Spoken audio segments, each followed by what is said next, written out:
Welcome to Hockey Night in New York, where Islanders hockey is always top shelf. Whether you got your start as a Dynasty veteran, a Millbury survivor, or you were born into the Church of Trotz, Hockey Night in New York is your home for all things Isles. Now, here are your eclectic hosts, Sean Cuthbert and Christian Arnold. Ladies and gentlemen, it is Hockey Night in New York. Welcome to the program, everyone. It is Monday, April 11, 2022. Coming at you live from the Hockey Night in New York studios on Long Island with another mind-blowing show here for you tonight at Hockey Night in New York. Thanks so much for tuning into twitch.tv/HockeyNightNY. Mr. Chris King, Islanders radio voice of the Islanders Radio Network, will be joining us. My name is Sean Cuthbert. With me, as always, is Mr. Christian Arnold. Christian, how are you? I am mind blown. That's Yeah? Chris King, the Islanders voice of the Islanders Radio Network, is going to join us today. Yeah, that's right. The Islanders radio voice of the Islanders Radio Network. Is that not accurate? Not usually how you say it. Well, I want to remind everybody that we're happy to be presented by R.J. Daniels American Bar and Grill, located at 279A Sunrise Highway in Rockville Center. It's the best place to catch the Isles when you can't be at the game. Head on down for great food and drink specials, plenty of HD TVs, and in-game sound. Also happy to be sponsored by Blue Line Deli and Bagels, located at 719 West Jericho Turnpike in Huntington, 217 Carlton Avenue in East Islip, and of course, UBS Arena at Belmont. They're an official partner of the New York Islanders. Check out the menu, BlueLineDeli.com, for all their great offerings. Also happy to be sponsored by Tide Technology, a voice-over IP company providing phone services for businesses across the country. If you're tired of dealing with long hold times and the impersonal service of companies like Spectrum, Optimum, and Verizon, give Tide Technology a call at 516-856-7800 for 3 free months of service. And happy to be sponsored by Oyster Bay Brewing Company, creator of the Barn Rocker Session Ale, available at 12 locations at the Islanders' brand new home in UBS Arena, and even more distributors across the country from coast to coast. You can also visit the tap room at 36 Audrey Avenue in Oyster Bay 7 days a week to sample all their fantastic beverages. And of course, all of you in the chat, get your questions in for Questions Brewing later on in the show. Well, Christian, any glimmer of hope that might have remained after we joked about it a little bit last week with Chris Botta over at R.J. Daniels has been extinguished. It's all but faded away. The Isles dropped a couple since then, and the Caps went on a 3-game winning streak. It's all officially over. With that, Christian, what do you say, CA? Well, that was the most depressing toss you could ever imagine What do you mean? in the history of the show. You think so? At least since I've Yeah, been that's on. probably the grimmest things have been. It's over. Since you hopped in. It's all over. What do you say, CA? Let's talk about happy stuff. All right. Well, yeah, I mean, listen, I think as much as we joked about it the other week, and I think as much as people kind of wanted to hold out hope, reality has set in, but that's not... There was like this much then, now there's this much, but there was like this much then, now there's this much. Like reality set in. Yeah, reality. it's The reality of it wasn't that it wasn't going to happen officially setting in. But listen, you take the good with the bad, and it's been an interesting week for the New York Islanders. You can say that. Between a lot of different things happening, between a nice win over the Carolina Hurricanes, Yeah. Casey Cizikas getting suspended, the Islanders getting blown out in St. Louis. Corey Schneider getting in Corey the game. Schneider's return, which was a Yeah. very cool story out in when they played the Devils. Yeah. I mean, that's really the way you got to look at the rest of the season. Is there's going to be some ups and there's going to be some downs, but a lot of it's just kind of finding those little nuggets to hold on to, and then understanding that this is now a growing process and a learning process, and kind of back to a lot of those kind of adjectives and cliches that we Show use me that smile again. those adjectives and kind of cliches we used a long time ago, back when this was sort of the norm around here. Yeah. I think at this point you got to take it for what it is, and hope that the Islanders are moving towards better things in the future, because it's just not happening this season. It's not. But there's hope. And we've talked about that. There's hope for next year. We're starting to see, or we've been seeing some positive things that you can, like you said, kind of cling on to since we hit maybe the second half of the season, when you have guys like, J.G. Pageau and Zach Parise and Kyle Palmieri, all whom happen to have last names starting with the letter P, all performing much better from basically the halfway point until now, which is good because, if that had stayed constant, until the end of the season, it really, raises a lot of question marks for next season. Yeah. So, maybe that gives a little more hope that those guys are going to be able to potentially contribute on a more consistent basis. Now, obviously, there's a lot more things to think about as far as, what's going to come next year. And we've talked about how it's going to be a big summer and all that. But you're right. There's definitely some things to look out for. You look at maybe some of the younger guys that have gotten into the lineup, how they performed. Grant Hutton with his first goal, the only goal against the St. Louis Blues on an otherwise forgettable night for the Islanders. Yeah, that was, second of back-to-backs going into St. Louis after playing the Hurricanes. Yeah, oddly enough, on this 5-game road trip, they go 3-2, which, again, normal season, that's a solid road trip. Right. Oddly, they beat all 3 teams from the East and lost to the 2 Western Conference teams. They dropped to Dallas, they dropped to St. Louis, and they beat the Devils, the Rangers, and the Canes for whatever that's worth. But look, overall, they've been playing better lately, and look, even though we know where they're not going in May, they're giving fans something to cheer about, and it took a long time. They are. It did take a long time. Boy, that did take a long time. But yeah, I mean, that's really all you can kind of say is this is now what's coming up for the future. And like I said, you got to hold on to those little things at this point because it's just going to get as we move in as deeper into April and. You see the teams that are going to make the playoffs and have a potential deep run in the postseason. Teams in front of the Islanders, teams that wear red, white, and blue, and reside in Manhattan. You're such a jerk. What a jerk. Oh, man. It's you have to understand at this point that, like Sean said, like we've been talking about a lot in the last couple weeks, is that the summer's where things are really going to get interesting. The NHL draft in Montreal this year where things are going to get really interesting. And then, of course, to see what comes out of it. I mean, there's so many big questions facing the Islanders. And one thing you said that I thought was interesting was the fact that, you look at the Ps or the killer Ps, I guess you could almost call them. Sure, why not? Parise, Palmieri, and what was the last? Pajot. Yes. Sorry. Jean Gauthier. Gabriel Pajot. Gabriel. Jean Gauthier is the cologne, actually. That's the eau de toilette. Jean Gauthier. You ever wear that, buddy? No? No. Yeah. Okay. If B. Compton was here, he'd probably say something like, children don't wear cologne or something like that. That's true. You're probably not Make the enough. joke for Right. him. Right. But yeah, you look at that, and the one thing you said about it that I thought was interesting was it gives you a little more hope that they can kind of do this next season.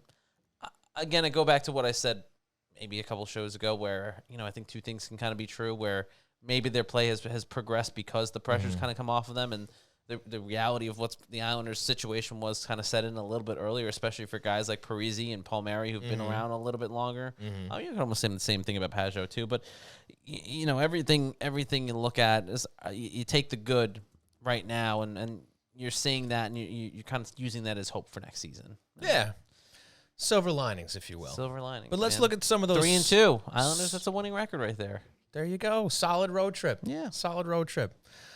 So let's look at those storylines. Corey Schneider gets back into a game, first time in around 2 years, gets to play his former team, the Devils, in the Prudential Center, gets himself a win. I mean, that's a pretty awesome story.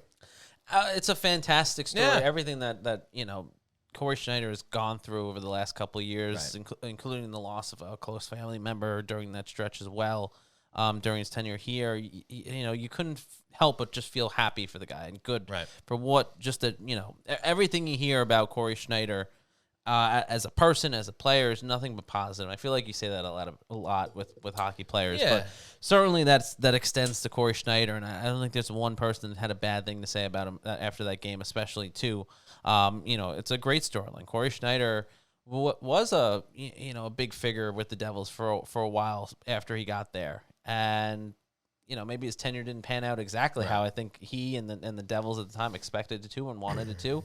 There was nothing but love for him, even from the fan base, and even after he left. So, he comes back around similar to Palmieri and some of these other guys who end up in Islanders jerseys, and Zach Parise, just a second chance, an opportunity to play and make some money and chase your dreams still with an organization. And obviously Schneider hasn't had a ton of opportunities with, Semyon Varlamov and Thomas Greiss here for so long. And then I was about to say Sebastian Aho for some reason. Then you have Ilya Sorokin and Varlamov the last couple seasons. They've played absolutely dynamite hockey, and there just hasn't been an opportunity for Corey Schneider to really get in the net. And, you know, it was a nice story to see him come back and get that opportunity and play in New Jersey, of all places. I think that was great. And to kind of have the performance he had. I mean, he wasn't tested a lot. It wasn't like the Devils were beating down the Islanders' door to score goals that game. But, you know, Schneider had a good game, and, you know, he gets to do it in a building that really, I think, you know, kind of became a little bit synonymous with his career. And the team rallied around him. I think that was kind of the big thing, right? Where they wanted to win this game for him. And I think maybe they, you know, not that they don't put, you know, all their effort on the table most nights as it is, but, you know, that's a game where they look at each other and say, hey, let's win this one for Corey. You know what I mean? So it was nice to see them get the win for him. It was nice to see him kind of get a nice little moment there, because who knows? I mean, the truth is that may end up being his last start as an NHL goaltender. Yeah, and it's a great way to go out. And I think, like you said, a lot of those guys recognize the scenario, recognize the situation, I should say. Right. And, you know, they responded. And like everything else, you know, this is the players that the Islanders bring in have obviously a pedigree on the ice, but there's also that personality and that character that the Islanders always talk about when it comes to their players. And I have to imagine that, you know, Lou Lamoriello obviously brought him in because he knows him for so long from New Jersey, and, you know, a guy that can help some of the young players, whether it's goaltenders or up on the island, or whether that was players down in Bridgeport at the Bridgeport Islanders. I want to say Sound Tigers, but Bridgeport Islanders. You know, he's that character guy, and you know, so many guys have seen him play and played against him. I'm sure that they wanted that opportunity to give him one last, if it is one last great memory at the NHL level. Yeah, it was fantastic. And speaking of goalies, Ilya Sorokin came back. He played in that game against the Canes, got himself a nice win. Looked in solid Ilya Sorokin form, so nice to see him back. And, you know, you basically just see him and Varlamov split the nets for here on out. And, you know, I would imagine they'll probably split the nets, maybe 50-50, a little more, maybe, since there's not so much of a reliance on chasing anybody at this point. You know, maybe we'll see Varlamov get a few more games than we might have if they were actually in the midst of a playoff chase right now. So I'm curious to see who they end up going with tomorrow against the Penguins. They got that home coming up, but we shall see. Yes, another you know, it's a rivalry. Back in that opportunity. Geez, we haven't talked about this in a long time, but back in the opportunity to kind of play spoiler against some of these teams, and you know, throw that dagger into playoff hopes or seeding hopes or whatever the case may be. So that's kind of the motivation at this point. Take them all out. Yeah, take them all down. Take them all out. Start with the Pens tomorrow. Well, folks, I want to thank you all for tuning in to twitch.tv/HockeyNightNY, and of course, your favorite podcast providers. We're going to take a break. When we come back, Islanders radio voice Chris King will be joining us. Nikki, where should I go to watch the Islander game? Dad, where should Fran go to watch the Islander game? Just tell her to go to RJ Daniels. Love the Isles? Go to RJ Daniels and enjoy your favorite hockey team with their big screen TVs and in-game sound. RJ Daniels also provides indoor and outdoor dining, catering, a vibrant late-night bar scene, and weekly live entertainment. Need great planials? Go to RJ Daniels. Call or visit online at rjdaniels.com. From the Coliseum to UBS Arena, we're still rocking the barn. We made a product based on something that we're big fans of. You're going to rock the barn, you're going to have a barn rocker. Oyster Bay Brewing Company's Barn Rocker, available at UBS Arena and everywhere beer is sold. I don't want to hear it. It's over. I can't believe they fell short again. Yeah, but they played so well. They made it to the semifinals 2 years in a row. The semifinals aren't the cup. God damn it, I hate those Lightning. They'll get another shot at it next year. I don't even want to talk about it anymore, all right? They lost, okay? Let me just sit here and enjoy the one thing that makes me a little bit happy. This fresh, delicious, tasty, meaty, turkey-filled Blue Line Combo. I eat 3 every day to help keep me strong. Hey, Donnie, can I have one of those? Coming right up.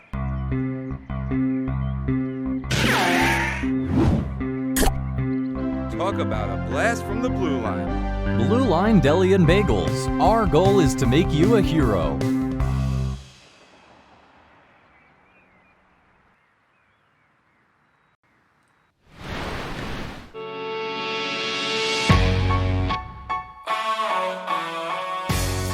Hope you enjoyed the ads. Now let's get back to Hockey Night in New York with Sean Cuthbert and Christian Arnold.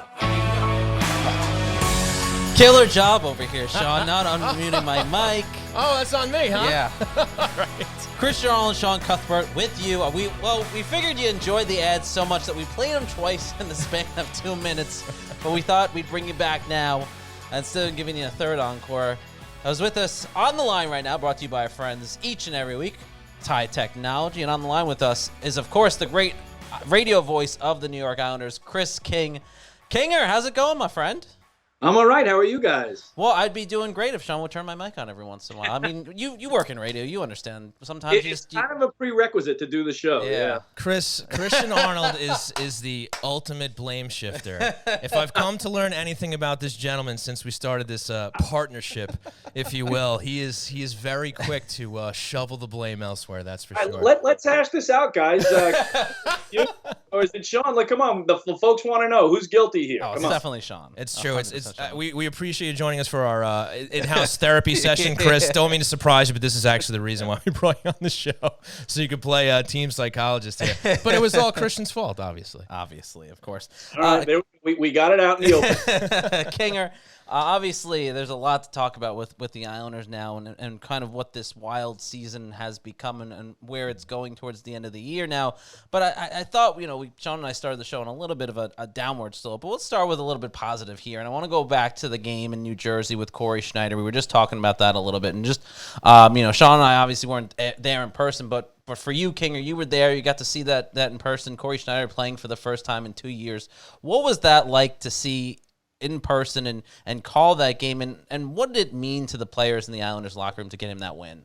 Yeah, it was terrific to call in person because of the storylines, that played out. And obviously the pregame storyline was Corey Schneider. I mean, here's a guy who's, been with the team for 2 years. We've seen him dress as a backup over and over and over again.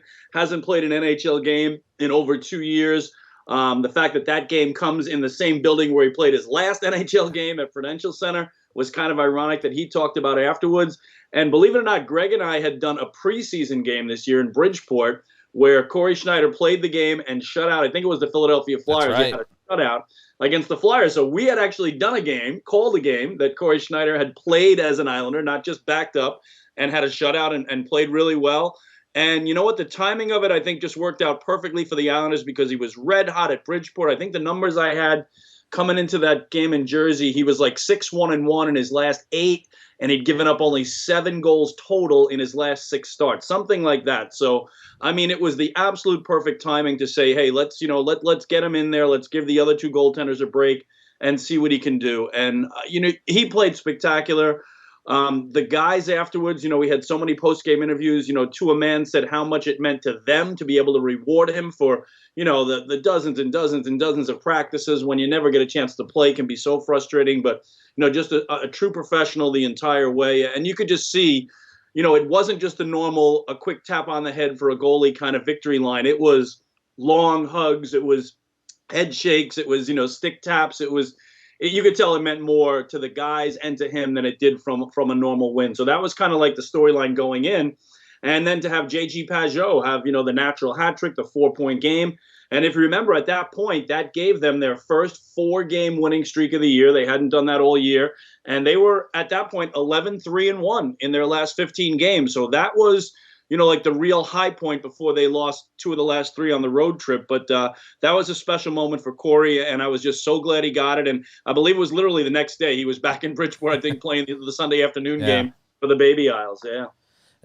Correct me if I'm wrong, King, or wasn't he scheduled to start that blackout game then at the Prudential Center, I think like a week later or something like that? Remember the game that they had to cancel? I remember the game. Yeah, he might have been. You know what? He might have been, Christian. I'm not sure about that because, I can't think of another situation where, first of all, Barry usually doesn't tell us who the goalie is, right?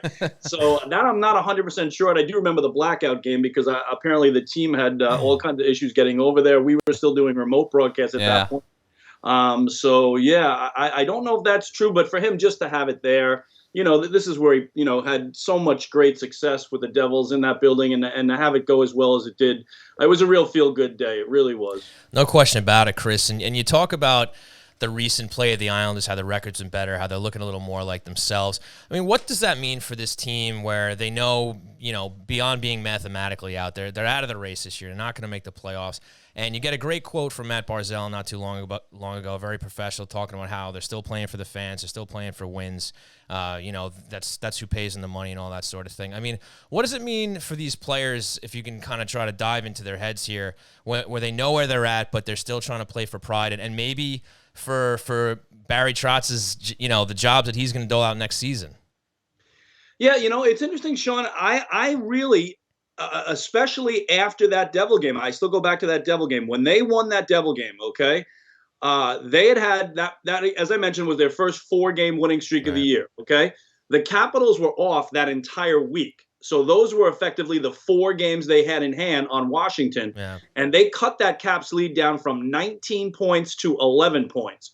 So I know 11 points still sounds a lot, but this is like a point we've been going over quite a bit on the air recently. And again, although 11 points is a lot to trim down, you have to remember that the final week of the season, the Islanders have a home and home against the Capitals, and then they host Tampa in the last game. The Capitals have the home and home against the Islanders, and then they're at Madison Square Garden to end their season the next night. So although, cutting 19 points down to 11, you may say, hey, it's still far away.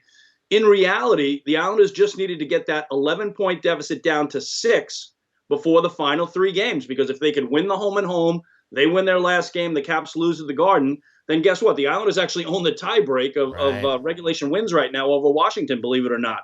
So to us on the air, we were discussing, hey, this is an 11-point deficit now that you need to get down to 6. So can you trim 5 points off the Caps lead in 3 weeks? And that was very doable. It really was.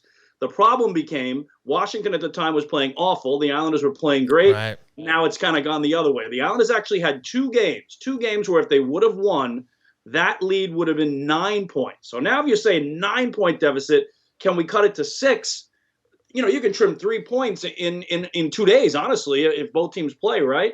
So to me, it was very, very doable at the 11-point mark, trying to get 11 down to 6, right? You can trim 5 points in 2 or 3 weeks. They absolutely were still in it, although it didn't seem like it. But a lot of people weren't closely following that schedule and realizing that as long as you're within 6 points with the final 3 games to go, because 2 of them are head-to-head, it's still there for you. But now, the Islanders dropped 2 of the last 3 on the road trip. Washington comes back to form, and suddenly it's 15 again. And now, absolutely, it's not doable anymore. But at 11, that close to 9, it was getting very interesting. So, yeah, they've all said, the right things. And even I think it was Anders Lee who brought it up recently, where he even used the word narrative. He said, the narrative you've been getting from us is, we're going to play it out hard. We're going to, every game matters. We certainly want to try to carry this momentum over into next season. There was some talk of that.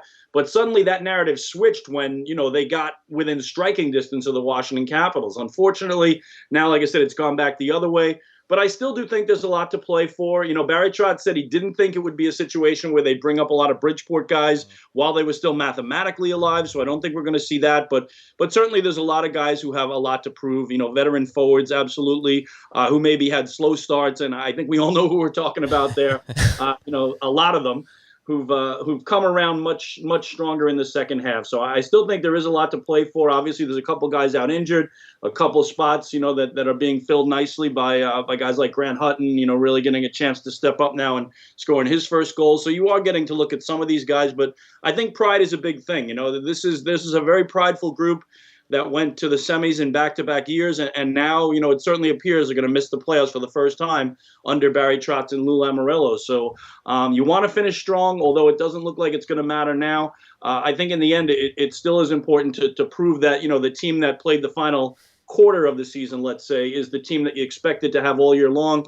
But there were, so many factors that conspired against that actually occurring. Yeah, absolutely. And you bring up the young guys, and do you see now that, I guess, that the pressure trying to make the playoffs is off, and, maybe Barry was trying to lean on some veterans a little bit more, but Kiefer Bellows had his ice time reduced quite a bit. He hasn't been playing as much. Do you think he's going to get back in there now? Maybe that, they're not really fighting for a playoff spot anymore? Because, he's obviously a guy that they still want to see what he has, right? Yeah, and he's a restricted free agent, right? So he and Noah Dobson are really the only 2 restricted free agents the Islanders have. Obviously, Dobson's a huge one that they're going to take care of, but they have to make a decision on Kiefer. And, right now he's the odd man out. Right now the Islanders are 13 forwards, and he's the 13th. The last couple of nights, Ross Johnston's been in, and he's been out. So I'd like to see him get some more ice time, absolutely. And, I think it was pretty telling that, they had an opportunity to play him in the final game of the road trip in St. Louis. Yep. If they had chosen to just shift Zach Parise to center. I know when Casey got the 1-game suspension, you obviously need a fourth-line center. And in my mind, I thought Zach would just come off that third line. He would center, as he's done quite a bit this year, and then they'd put Kiefer Bellows back in. But it didn't work that way. They wanted, Andy Andrioff as a true center to keep Zach on that third line where he's been having some success with Barzal. And, it's interesting to me. That was the real telling point that, they had an opportunity to get Bellows back in there. Instead, they made the phone call to Bridgeport and brought up Andy Andrioff so that they could keep Parise on the left wing with Barzal and Wahlstrom and try to keep those top three lines intact. But that had to hurt Kiefer, I think, because, here's an opportunity where he's the extra forward. You got to forward out, and he still didn't get in the lineup. Talking with Chris King here on the line, brought to you by our friends over at Tie Technology. Kinger, you mentioned the Cizikas hit, and Sean and I haven't talked about it yet, but I did want to get your opinion on what did you see in that play? Obviously, Casey is a very physical player. We all know that, and we know that when something like that happens, it's never intentional with a guy like Cizikas. But what did you see in that moment? Did you think he kind of got a fair shake from the league? Yeah, I mean, I think I saw what Casey said. What the words, the kind of the transcript, if you will, of what we got from his side of it in the hearing, and that was he kind of saw him turn at the last second.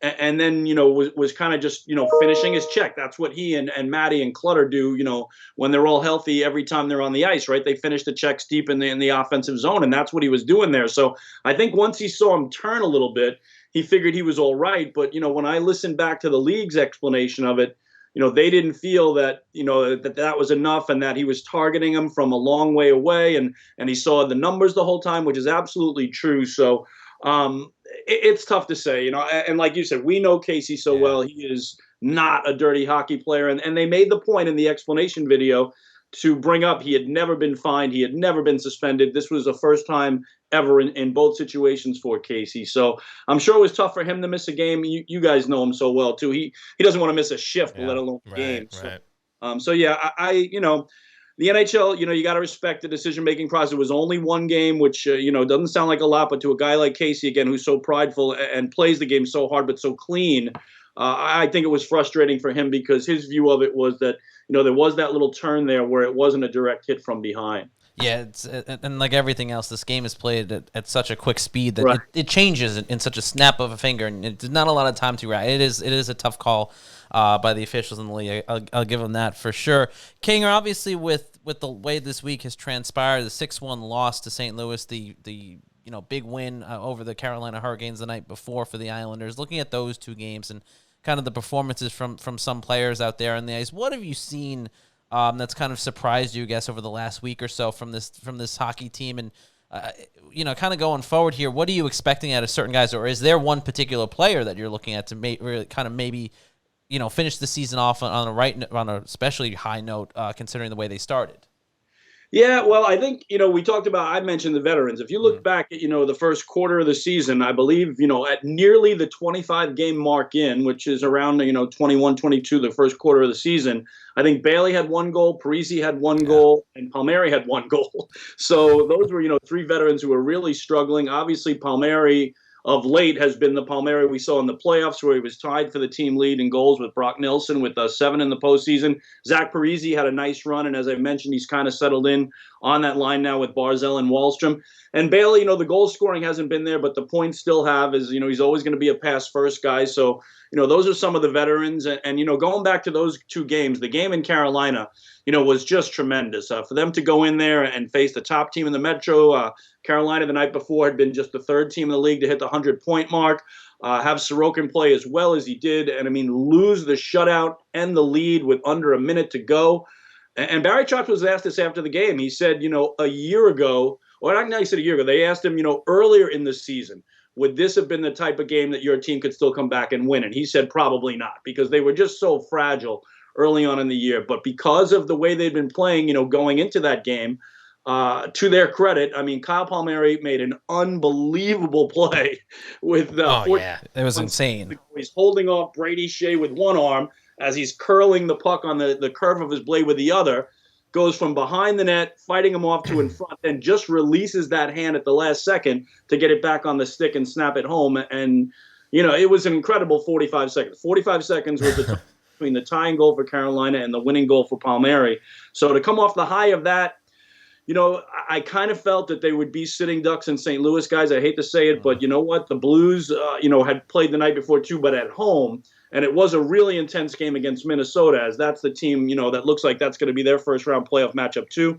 So potential playoff preview. But you don't often see, back-to-backs where a team's going from one road city to the other, where you're talking about, a 2-hour flight. It's usually a little closer than that. So, I had a feeling it might be one of those nights. I was hoping the feeling was going to be wrong. But, Barry Trotz used words afterwards like we were brain dead. We were, for him to even say that. Yeah. And I think the ultimate, what we took away, we led our post-game show with is the night before in Carolina was his 1800th game as a head coach in the National Hockey League. And then the next night he throws the stick on the ice, right, trying to get the referee's attention. And I literally said to him as to how many times in 1800 NHL games has he thrown a stick on the ice in frustration? Again, to try to get the ref's attention, yes, but it's 4-0 at that point. He wants a timeout. He can't, they can't hear him. The building was so loud. But to have Barry throw it, I think it was Beauvillier, grabbed Beauvillier's stick and just threw it on. Even Bo was shocked, I think, just threw it on the ice. It was one of those nights. It was just one of those nights that, they're down, was it 5-0, I think, before even the midpoint of the second period. So, that was the one you throw it away, the last game of the trip. And Greg and I talked about this on the post-game show. If they were still in the hunt and battling and right in the middle of it, you'd say, hey, a 3-2 trip with all that travel and all that late night moving around the country, different time zones. They went central, east, central, which made no sense at all. Dallas, Carolina, St. Louis, right? It just wasn't structured well. But, had they been in the hunt and in the fight, you'd say, hey, 3-2 trip, you got 6 of 10 points. You got to be happy with it. But where they were, again, having Washington win earlier in the day and then lose, and now it's 15 points. And you just kind of sense that was the turning point in that they lost that game and Washington won the back-to-back matinees on the weekend. So what was an 11-point deficit became 15. And even as I explained, you're trying to just get it down to 6. 15-6 now. Can you trim 9 points off in less than 2 weeks?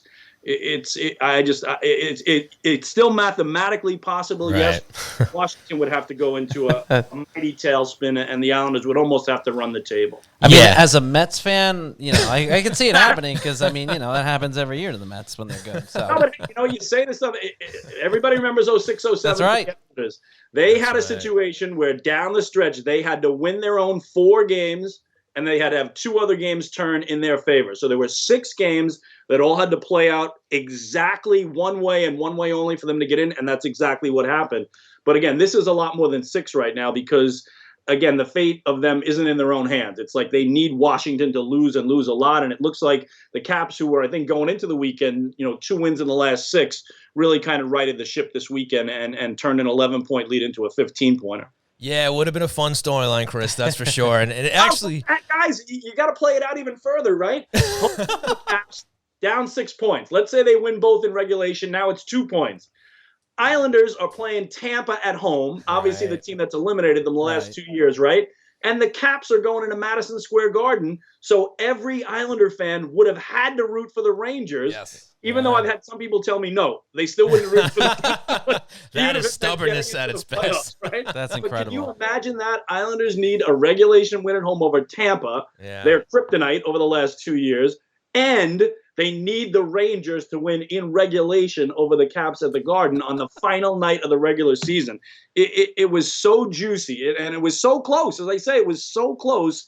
And it could still get there, but it would really take something insane to happen. But boy, if we got to that in the final week, that would have been a final week to remember, just like 06-07 was. Yeah, no, it would have been high drama, and it would have actually made Palmieri's goal all the more bananas, right? I mean, you think about that goal. Absolutely. In regulation, too, right? To, not have it be a 3-point game. And, oh, yeah, absolutely. Yeah, no doubt. But I wanted to take it back to real quick.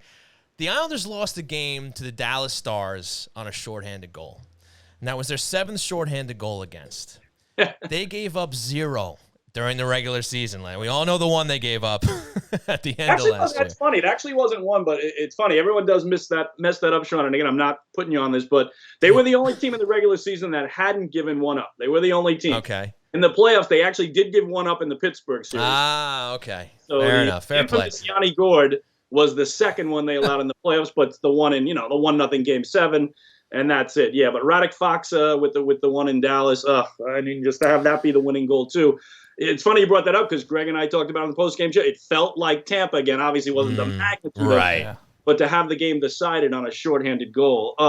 But I guess the question is, just to see if you have any insight on this, but to go from 0 against in the regular season last year. Now, granted, you're playing another 30 games this year. Yeah. But you go from 0 to 7. I mean, is there something going on the power play that's just, is it luck? Is it maybe just the way they've adjusted their power play that makes them more susceptible to it? You have any thoughts on that? Yeah, it's a great question, Sean. It really is. And like you said, going from 0 to 7, you gotta try to put your finger on it for somehow. And I mean, I know. I still think, everybody's running the umbrella these days, right? Everybody's doing the 1-3-1. It's one defenseman. So were there times the season before where they had a 2D set? Not that I can remember too much. So, I'm thinking of the guys who are on those units and everything like that. And there's not anything I can put my finger on, right? But to go from 0 to 7, how do you figure that one out? It's just, it's opposite ends of the spectrum, right? Yeah. I mean, you look at the Yanni Gord one, and that was, the situation where Barry still says, 3 guys went to the puck carrier, and Yanni Gord opened down the middle. That was really ugly. Still twitching from that, Chris. Oh, but the Radek Fox one was a heartbreaker because that's the game winner as well. I'm just trying to run through some of the other ones in my mind, and usually when you're in that 1-3-1 of the umbrella, it's a blocked point-to-point pass or something where the forward's racing away to try to create a breakaway, or a 2-on-1 when the lone defender's back. But I can't – it's a great question. I can't figure out in my mind why it would go so dramatically different from 0 and the only team at 0 to 7, which is pushing the league lead now. No. Yeah. Talking with Chris King, the radio voice of the New York Islanders, here on The Line, brought to you by our friends over at Tide Technology. And Kinger, you have given us a very charitable amount of your time, so we won't take up too much more of it. But I did want to kind of end the conversation here. It's a two-part question, but obviously as a veteran broadcaster yourself, Brendan Burke, I believe today is the anniversary of the iconic Game 1 to the Island call by Brendan Burke in the playoffs a couple of years ago. And obviously everyone remembers that call. And Kinger, you have so many memorable calls yourself during the playoffs and the last couple of years along with the success of this Islanders organization. But when you look at the development, and talk about young guys coming up and making an mark, but when you look at the development of Brendan Burke as a broadcaster, he's really become someone that has, when you look at some of the greats around the league, he's in that conversation now. Having known Brendan for as long as you have, and obviously watching him kind of come into his own here with the Islanders, what has that been like for you as someone who's been around the organization for as long as you have and worked with so many or called so many great broadcasters, colleagues of yours? Yeah, I agree with you, Christian. I honestly think right now he's the best play-by-play man in the National Hockey League. I do. And it's funny. I don't get to listen to him on Islander games too much, although I do record every game just so I can watch things back. But I hear and watch most of his national games. And again, I'm good friends with a lot of the other guys, and I don't mean to put down any of those other guys, but I would say right now that Brendan's the best in the league at what he does. He's just night in and night out. He's so well prepared. He brings it. He has such a good mix of, the play-by-play and anecdotes and the way he works in his analysts and everything. So, to do what he's done in the short period of time, it's nothing short of remarkable that, he's basically, the number 2 guy behind Kenny Albert, who we all respect so much because,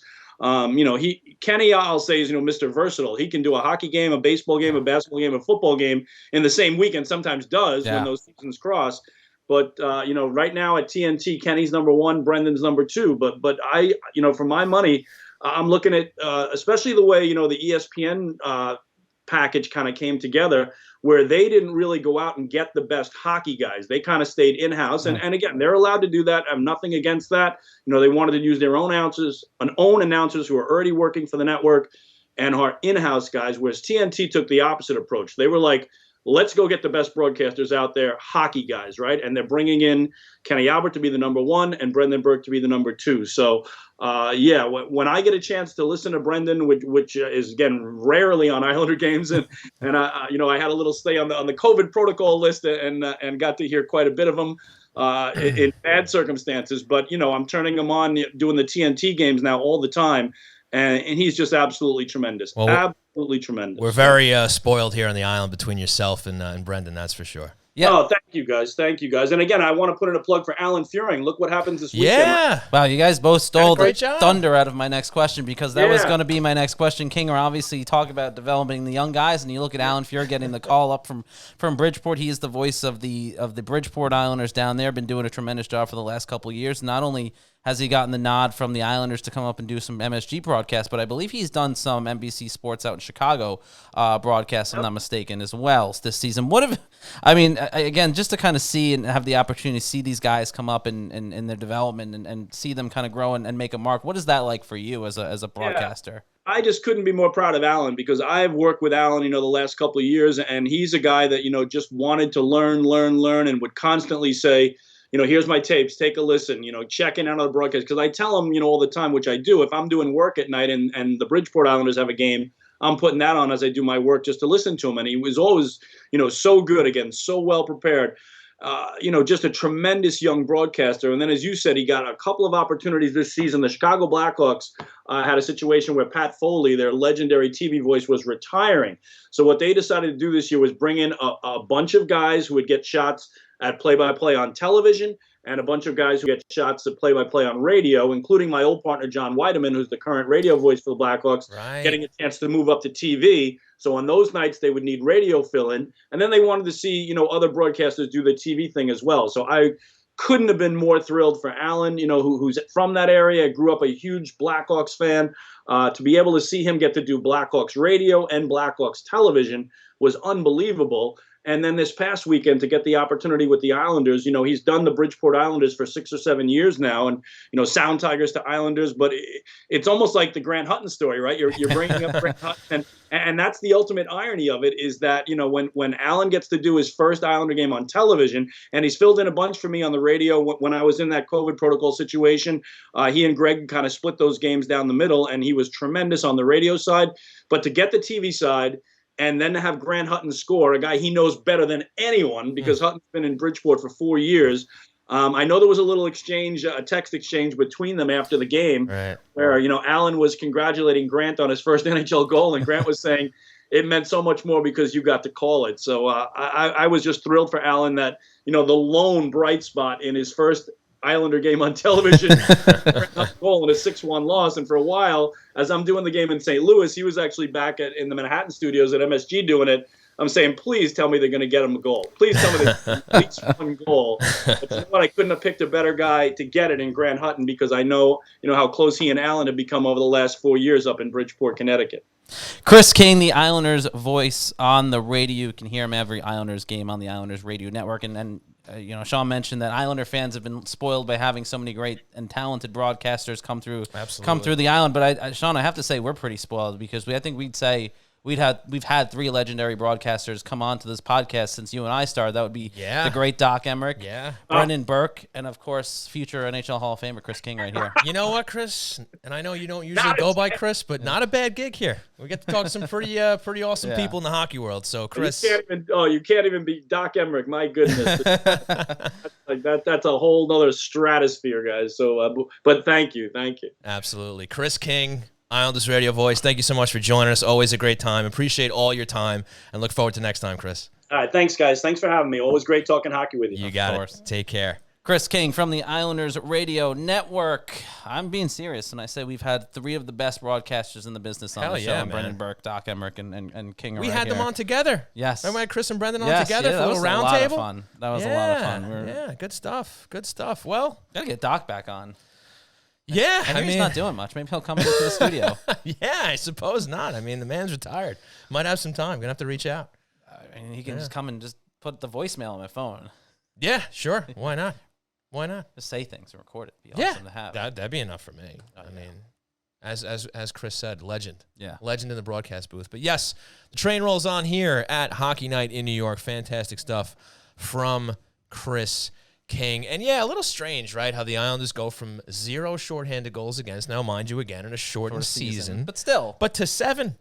You know, because what? It's only like maybe 20-something more, 24 more. What did they play, 58 last year? They played 56, I thought. All right, so 26, 24 more games. Yeah. That's still, Right, 56. That's you're giving up 7 more shorthanded goals. And the interesting is, I remember that being a bigger issue, especially at the beginning of the season. Remember, I feel like it happened in bunches early in the season. So, I mean, obviously, again, understand that there was a lot of chaos going on with the Islanders and the roster and everything like that. But still, you know, that obviously plays a part into it. But certainly, sort of the digression a little bit in that aspect of the penalty kill was a bit of a surprise. And maybe you look at it and go, all right, who was there, or what was the tactic last season that was employed compared to this season? And you know, you look at maybe some of the departures that you know, the guys that weren't here or weren't here this year and were here last year. You know, I'm thinking maybe Leo Komarov did play a bit of a factor. He's a guy that, you know, played special team minutes and could be a part of it. I mean, you think back and you kind of he was more of a penalty kill guy. He wasn't really getting on the power play, so he wouldn't be on the ice for a shorthanded goal against.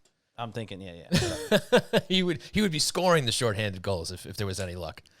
But to your point, you look at who's been out there. Jordan Eberle's not in the team anymore. He's a forward. Nick Leddy, who would play on the power play. I mean, who knows? I mean, he has speed too, so maybe that's something they were lacking back there. Maybe he's a guy who could have caught up and prevented a shorthanded chance, or it's just random hockey shite.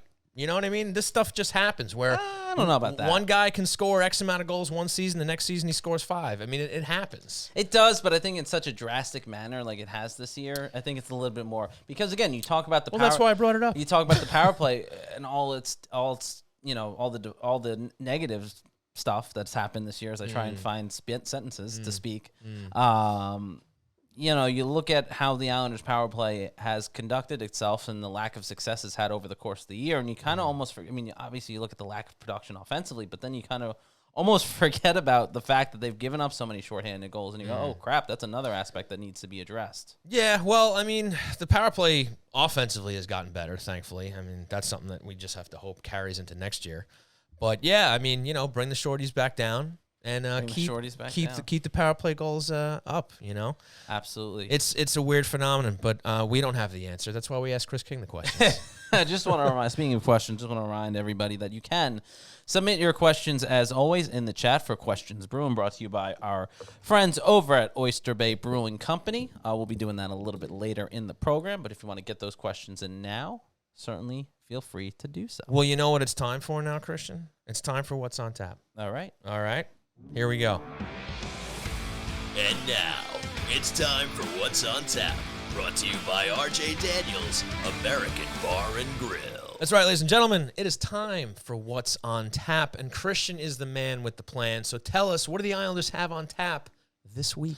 Well, you have the Islanders playing the Pittsburgh Penguins in a home-and-home this week to start things off tomorrow night at the UBS Arena. You have the Islanders and Penguins with a 7:30 start. Then they'll travel to PPG Paints Arena in Pittsburgh, Pennsylvania on Thursday for another showdown, which I believe is their last 2 times seeing the Pittsburgh Penguins this season, as we really do hit the final 2 weeks of the regular season after we get through this week, which is crazy to think. But you look at those 2 games, those will be tough games. Obviously, the Penguins are the Pittsburgh Penguins, and they've always been, you know, a thorn in the sides of the New York Islanders, except in the playoffs the last couple of years. But obviously a much different situation, different team right now that the Islanders are in than they were in the last couple of years when they saw them in the postseason. You have a very winnable game in Montreal on that Friday the 15th. Yeah. Which you think they're going to lose. Trap game. Second of back-to-backs going into Montreal. Yeah. I don't feel good about it. So it's that last swing through Canada, because they also hit the great city of Toronto to face Maple Leafs on that Sunday, and I believe this was that game that was swapped earlier in the year when the Canadian teams weren't able to have any fans in the building. Yeah, I believe this is the one that was swapped, and then they moved that game back to UBS Arena. What was that, February or March? I want to say. I honestly don't remember. It's all blended together. But maybe it was January. They had to put the game on Easter, and the game I always think of. I mean, aside from the Easter Epic from way back, but obviously, which was actually referenced in our interview with Chris King, was the game against the New Jersey Devils was on Easter Sunday with the Wade Dublowitz poke check that got them into the playoffs that year. That was on Easter. I remember. It's all coming full circle. It really is. It really is. Yeah, I mean, so there's a couple winnable games. You know, I think they have an opportunity to take one of the 2 games against Pittsburgh. Yeah, sure. And then they should beat the Montreal Canadiens. They should. Habitants. Now led by Marty Saint-Louis. That's right. And then of course I think the Leafs will beat the Islanders in that game. Well, you picked the Leafs to win the Cup, so I mean, I could see why you might think that, right? Well, what was the exact question I answered that when we were doing that? Was that the team to was support the team for the Cup? Yeah, they want. Yeah, we were asked, who do you want to win the Cup? And you, being the heel that you are, obviously chose the Toronto Maple Leafs. It was either them or the Rangers. I mean, you weren't going to pick anybody else. No. I think both you and Chris picked good teams that I would like to have seen. Like you picked Florida. I didn't want to copy you because I would love to see the Florida Panthers win the Stanley Cup. Okay, I think that'd be awesome. Okay, see, a southern city like Miami, Fort Lauderdale, wherever the hell they play these days. Sure. The greater Miami area, if you will. I think that'd be really cool to see them, win a cup. They're such a successful hockey team in the last couple of years. It's a shame that they continue to kind of, play second fiddle in a city where ultimately it's the Miami Heat and the University of Miami that gets a lot of the headline and a lot of the play. No one even gives a crap about the Miami Marlins, and that's a team that's won some championships in the last couple decades. But I'd love to see the Florida Panthers, go make a deep run, go to the Cup final. I'd love to see them have to go through a Canadian team to really rile up the snobs north of the border, and for a franchise that so many people up north wanted to move to.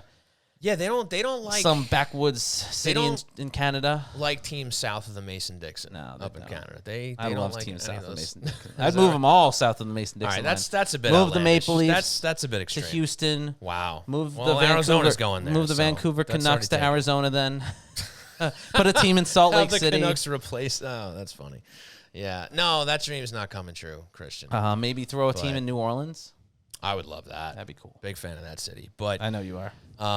But yeah, I mean, it's good for the Panthers just because they needed a season like this because there was nobody showing up to the games. I mean, they were becoming one of those teams. Kind of, there was a time where like you had Arizona and Florida, and we were like, which one's going to move first? Yeah. Right. It was probably around the same time, even when the Islanders were in that conversation. Arizona, it wasn't that long ago. Florida, yeah. It wasn't that long ago. I mean, they had that one season actually that had a lot of hope with Yager on the team that got thwarted by the Islanders when they beat them in Brooklyn, and that was the first playoffs series win in a generation essentially for the Islanders. But that was maybe their last bit of any sort of real success. I mean, if I'm forgetting a season or two, but this year's huge for them. I mean, they have a great young core of guys. Top to bottom team, and this is their actual most successful regular season since they came into the league. So it's great for them. It's great for the fans, and hopefully it's good for that town, for that area where people start coming out to games because it started to become a ghost town. Yeah. So, I mean, obviously I think winning New York a championship would be a nice morale boost for the area. I'm not saying which team I'm talking about, but I think we all know what team I'm talking about. And that wouldn't boost my morale. I think it'd be a huge economic boost for the city. It'd be a huge morale boost for the city. There's 87 other teams in New York that can win a championship. None of them are. Yes, I know there's some soccer fans going to be, well, NYCFC won a title. There you go. True. It did. Yeah. But of the big four, I don't. Don't the Mets have a great rotation this year? I mean, they're all going to get hurt because that's what happens every year, right? I mean, I know enough that happens. There are three things you can count. But didn't they bring in a big pitcher this summer, and everybody's talking about that? Who got hurt? Did he really? He was hurt. He did play through pain in his first start last Friday. So the season's been on for a week already? It started last week. There you have it, folks. 162 games, and they go by so slow. all of them. But those All are of not them. what's on tap. But these games, Pittsburgh, Montreal, and Toronto are all on tap for the New York Islanders. And if we want to bring it all the way back around, they do play the Florida Panthers next week. But we'll get into that next week That's when going it's to be also on tap. Yeah, it'll be on tap then. Yeah. That was What's on Tap, brought to you by RJ Daniels, American Bar and Grill.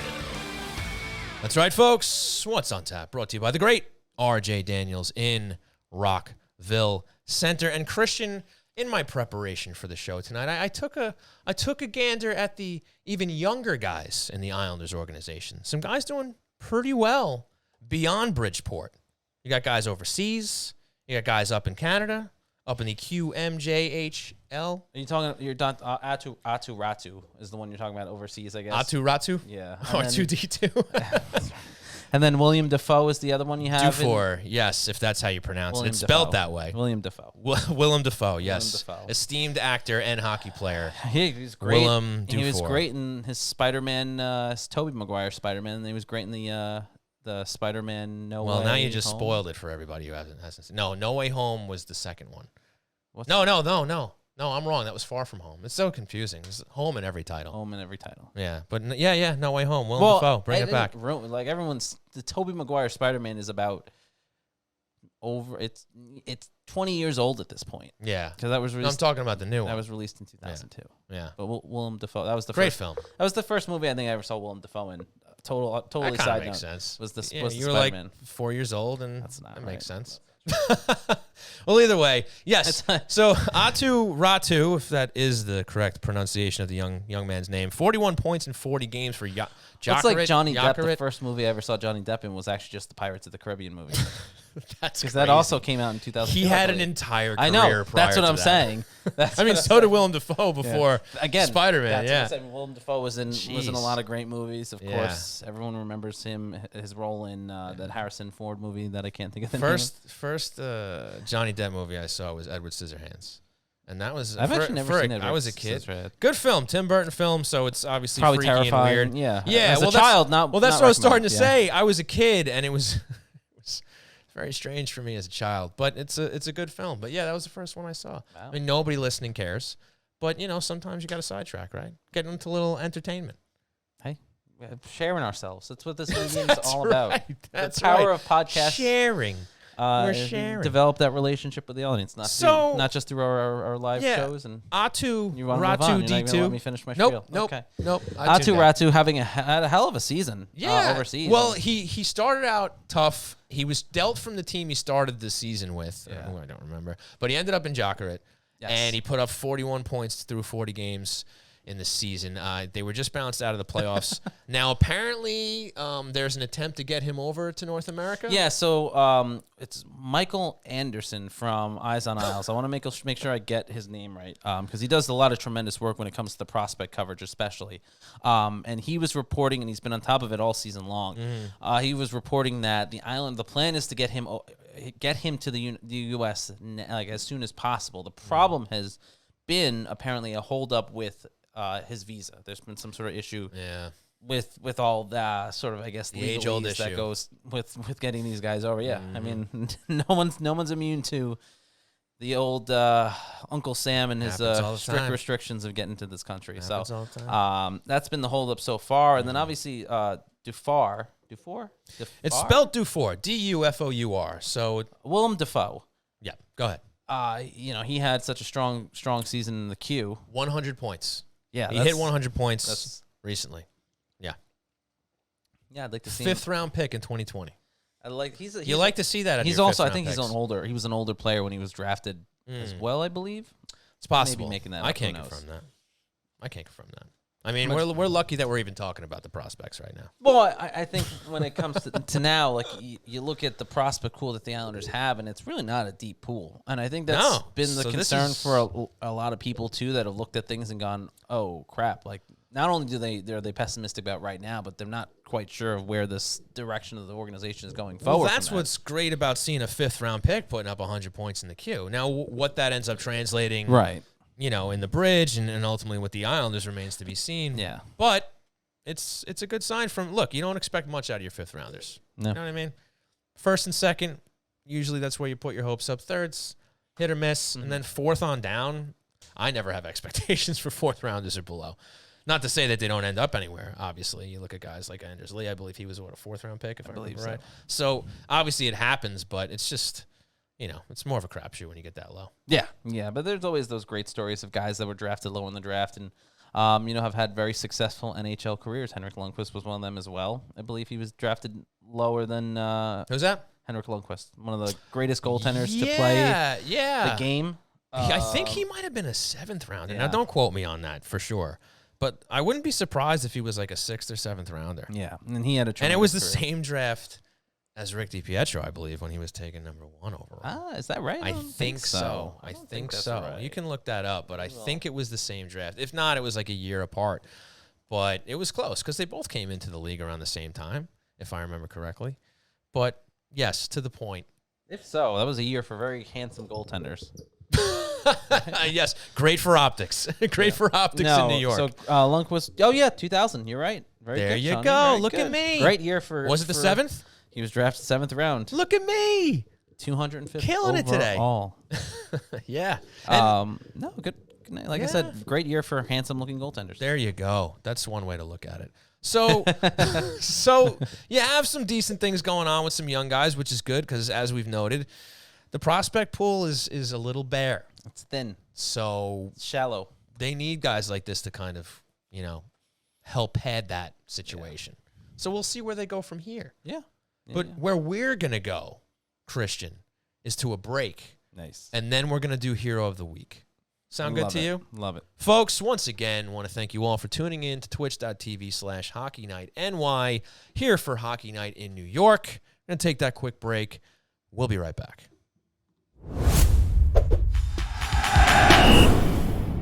Customer service is the backbone of any great business, and reliable telecommunication is essential to keeping your client base happy. Introducing TIE Technology, a low-cost, flexible internet phone service founded on the idea that every customer deserves exceptional service while providing simple setup and management and easy integration to clients across the country.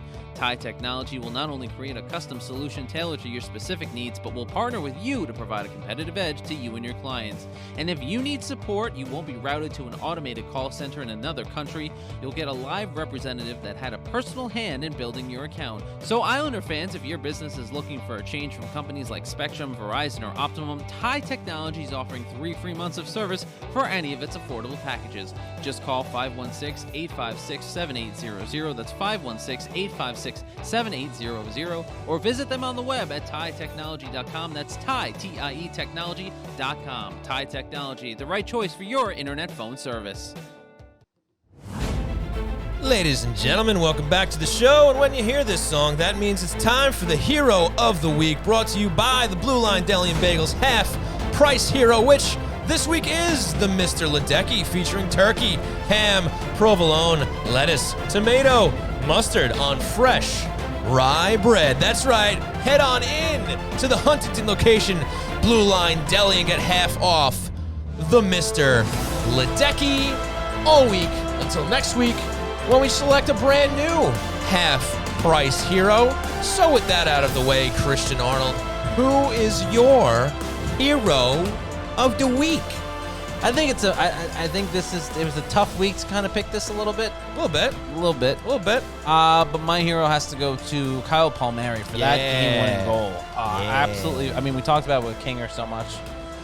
Just an absolutely phenomenal skilled play, and really. For the season that Kyle Palmieri has had, it was kind of cool to see him make that move as successfully as he did and kind of show off the skill set that he still clearly has, and you've seen little bits of flashes of it as I break things, as I put my hand down emphatically. Yeah.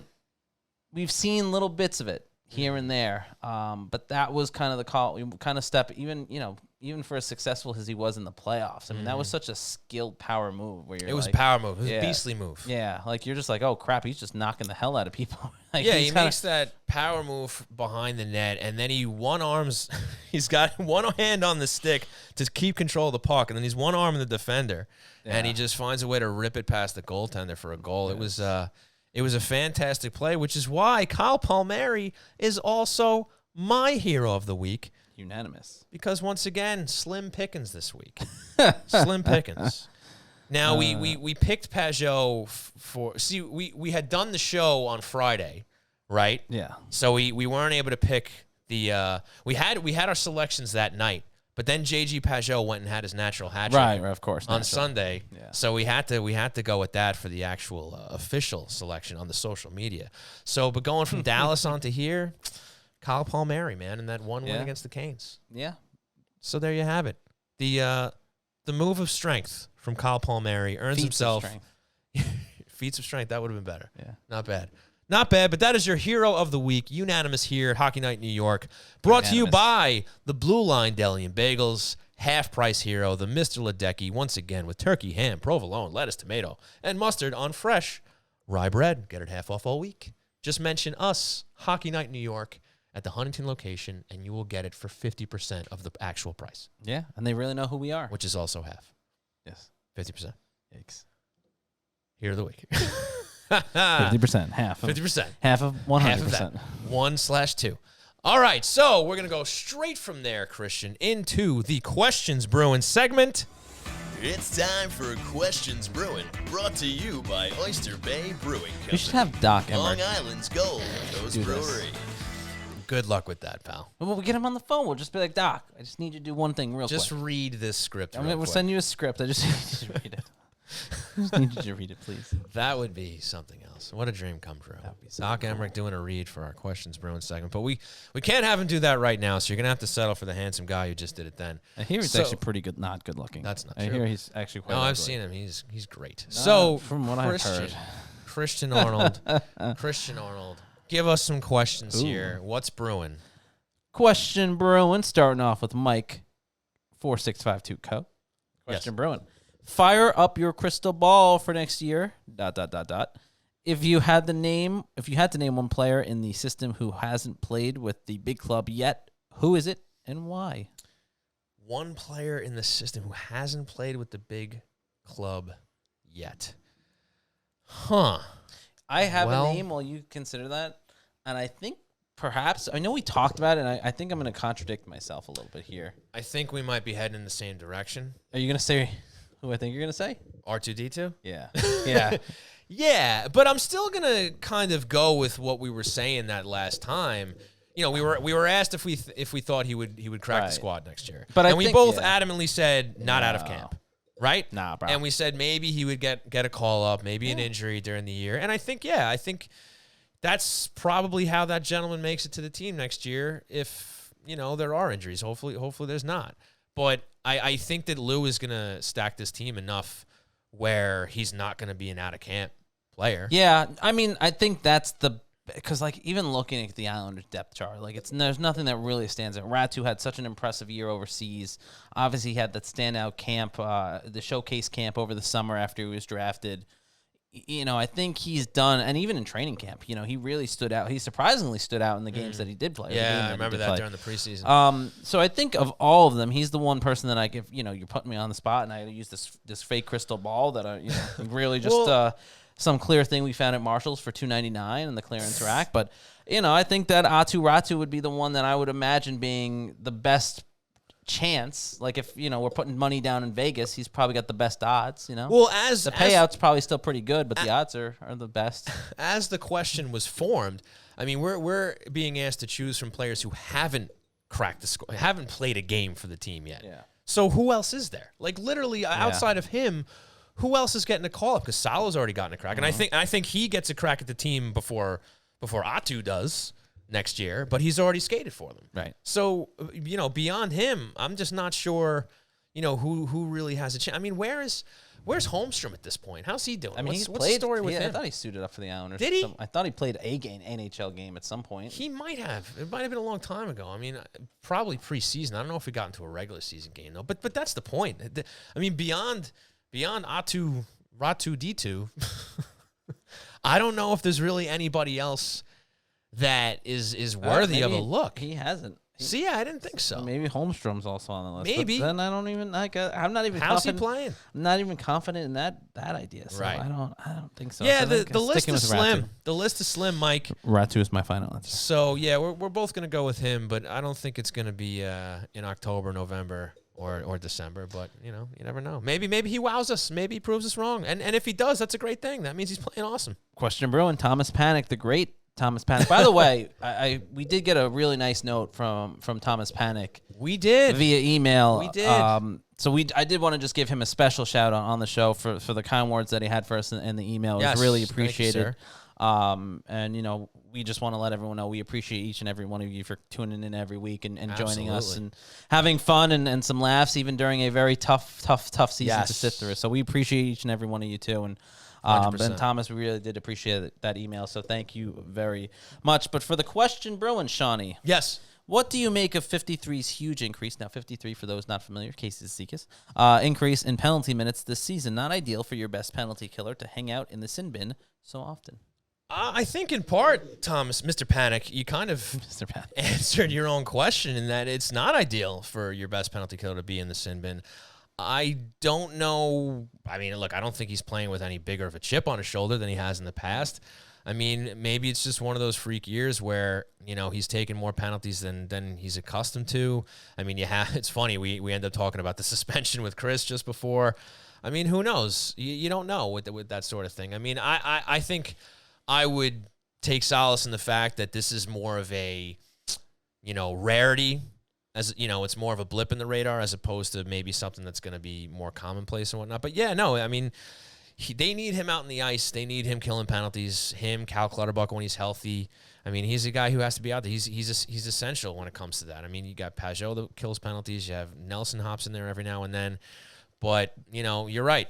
He's got to stay out of the box, and hopefully this is just maybe it's because they've been struggling. And you're more prone to take penalties. You're more prone to hook a guy. You're more prone to get your stick on somebody's hands when you're chasing, when you're struggling on the ice. I mean, that's just how that goes. So, I mean, you look at the fact that this has been a tougher season overall for this team, and I might attribute to that. Maybe he just found himself in scenarios where he had to kind of drag a guy down, or kind of cheat a little bit to prevent him from scoring a goal. That's probably what I would chalk it up to. Yeah, and I would add to that as well, for someone like Casey Zizekas, when he's out there, he is expected to play a certain brand of hockey.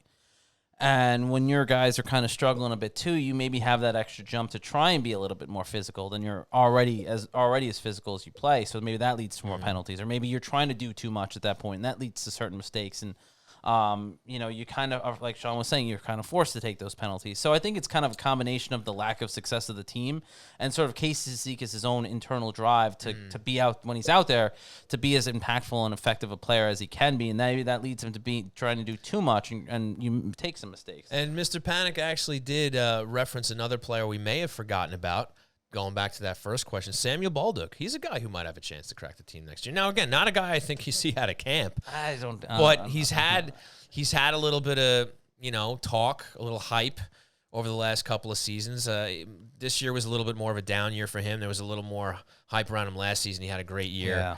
But this season a little quieter. But yeah, I think it's fair to put him on that radar. But I would still, I think I put Ratu ahead of him. Still agree. We'll stick with Panic's question here. Thomas Panic getting the second one in here. Question, Bruin. Obviously, they'd rather be headed to the playoffs, but do you think the Isles enjoy the spoiler role, especially against certain opponents, the Rangers or Christians Leafs? I mean, I'm look, just a big John Tavares fan, guys. Come on. Oh my goodness. He sure is, folks. He sure is. But I'm sorry, I didn't mean to interrupt you, buddy. Yeah, I'm trying to actually recover on what that question was.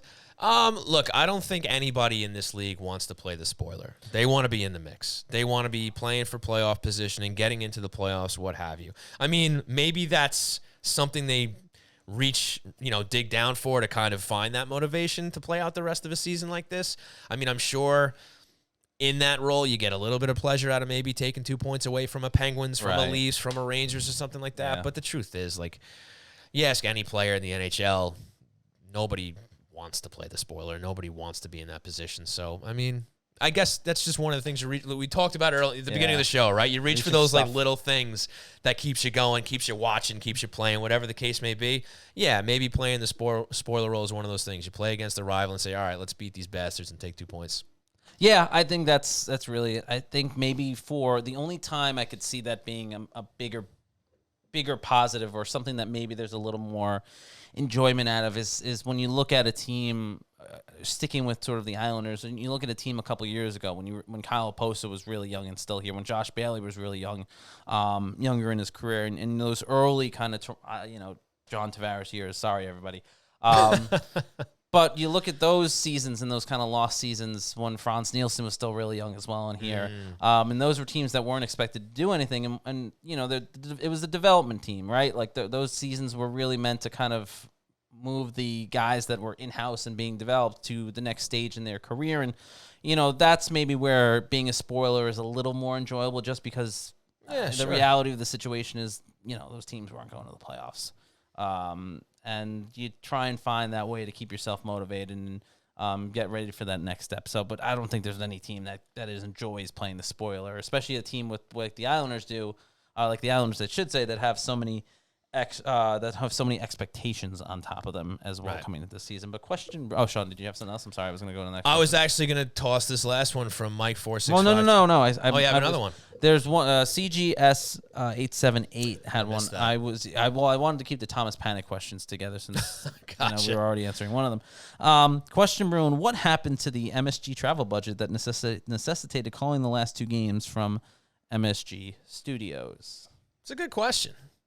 That's a good question. I don't know. I mean, in fact, do we know? Because I missed it. Do we know why Alan ended up calling the game instead of Brendan? Did Brendan have? Brendan might have had another game he was on. I forget. There was a particular reason. They must have known ahead of time because I think this was somewhat scheduled. Yeah. And maybe there was a TNT game up, but that was a Friday. No, I'm trying to think of logistically why. Not 100% sure, to be honest with you. I mean. They weren't playing in a city where maybe there was COVID restrictions or something like that. I mean, I'm pretty sure they're lifted more or less across the board right now, right? Yeah, but I think, and this is gonna sound, I don't know this for a fact, but I'm just using sort of the having worked in media for so long and understanding there's budgets and figures that you have to meet and sometimes certain things just aren't necessarily a priority. With a team like the Islanders, and again, no offense to anybody, but we all know where the Islanders currently stand. The games at this point don't mean as much. Is it worth putting everybody on a plane because these guys are not flying with the team anymore? They're flying by them. They're flying on their own. And is it necessary, I guess you could say, to send them for a game that just doesn't mean much? I just had a thought too. I mean, he did call the game with EJ Radick, which was kind of out of left field in the sense that, I think this Brendan had a TNT commitment.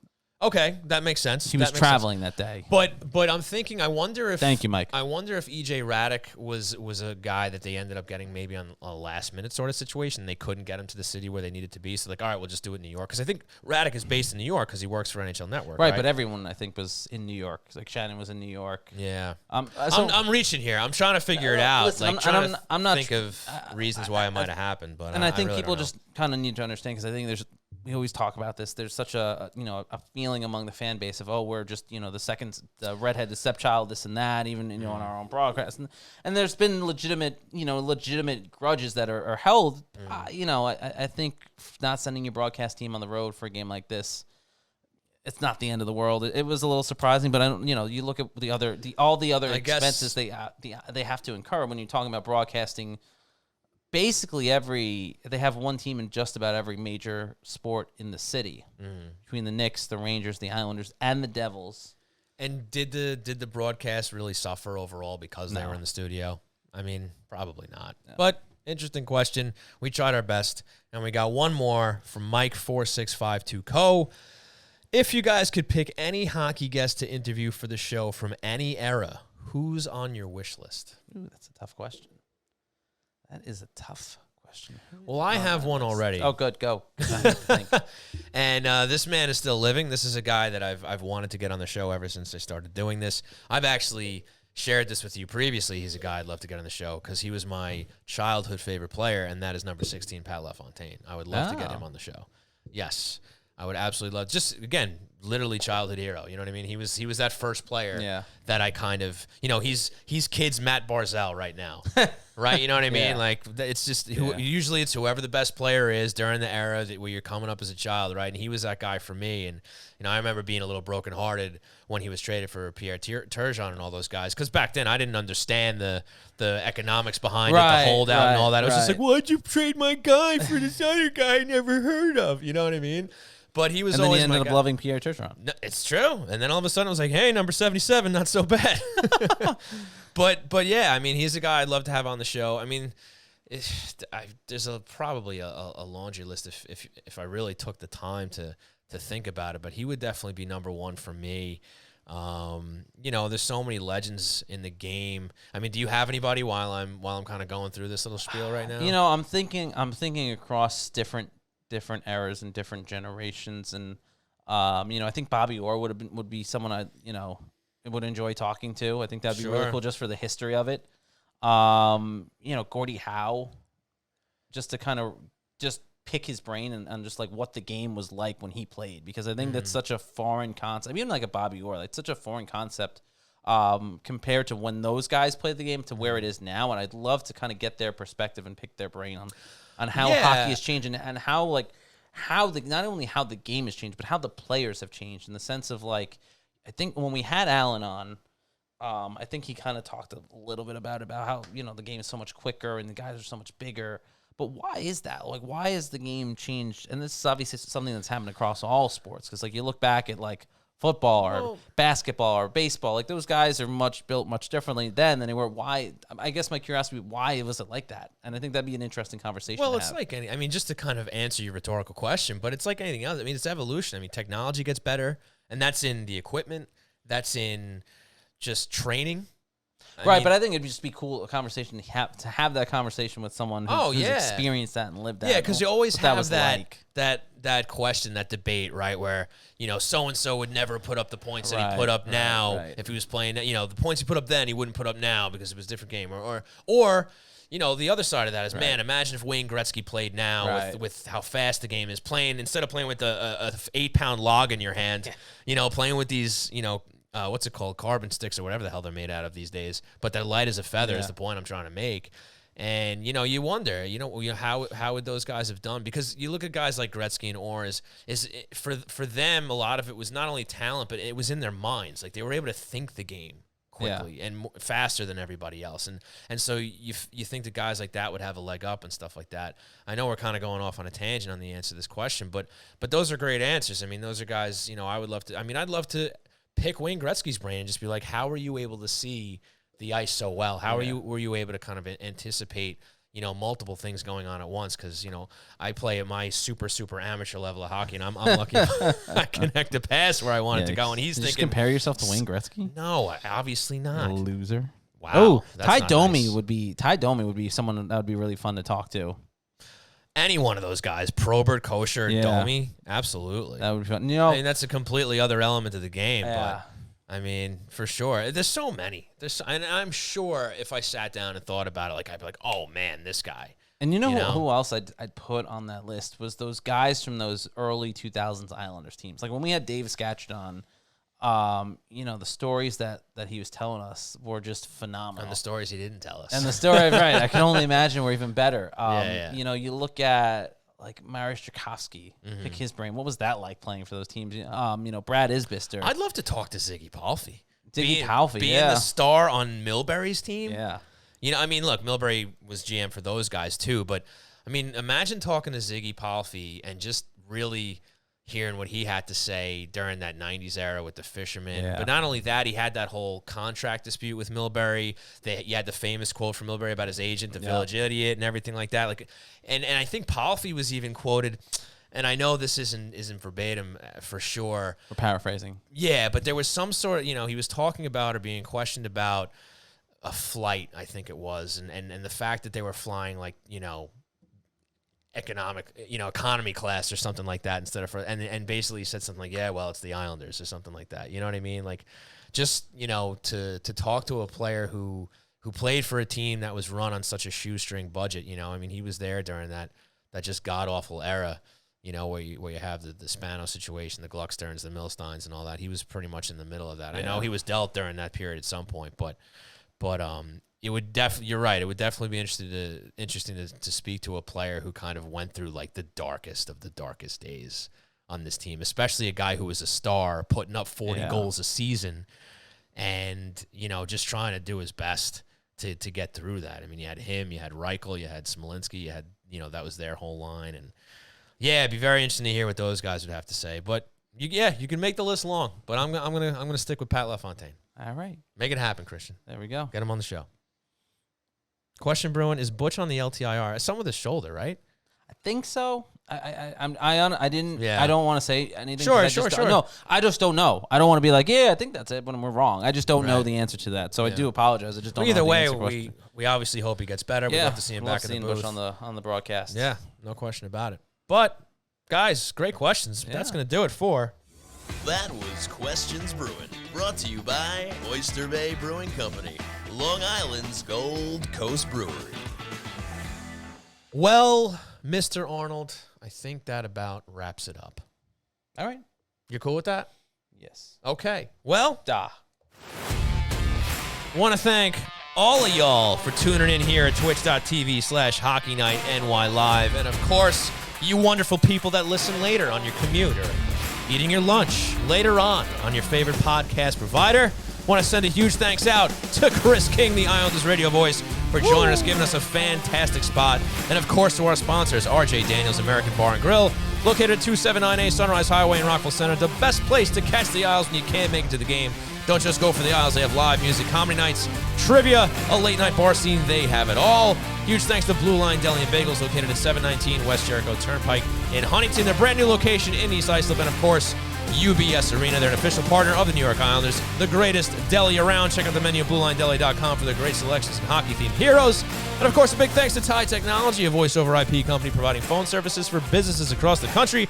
Check them out at TyTechnology.com for all your telecom needs, or give them a call at 516-856-7800 and get 3 free months of service. And, of course, a huge thanks to Oyster Bay Brewing Company, located at 36 Audrey Avenue in Oyster Bay. You can order their great beers and merchandise at oysterbaybrewing.com for curbside pickup, local delivery, or shipping anywhere in New York, and get 15% off with coupon code HNINY. Thanks to you guys once again. Thanks to you, Christian Arnold. Where can we find you on the Twitter, pal? At C_Arnold01. That's right, folks. You can follow myself at Shawnee Hockey. You can follow the show on Twitter, Facebook, and Instagram at Hockey Night NY. And again, folks, please rate, review, subscribe. Tell your friends, tell them to follow, tell them to watch and listen to the show, because they're missing out on this ridiculous Islander banter that we bring you every week. And just to reiterate what Christian said, huge thanks to you guys for tuning in every week. It really means a lot. It keeps us going. We really appreciate it. We'll be back next week. Thank you so much. Have a great rest of your Monday night. Bye. Bye-bye.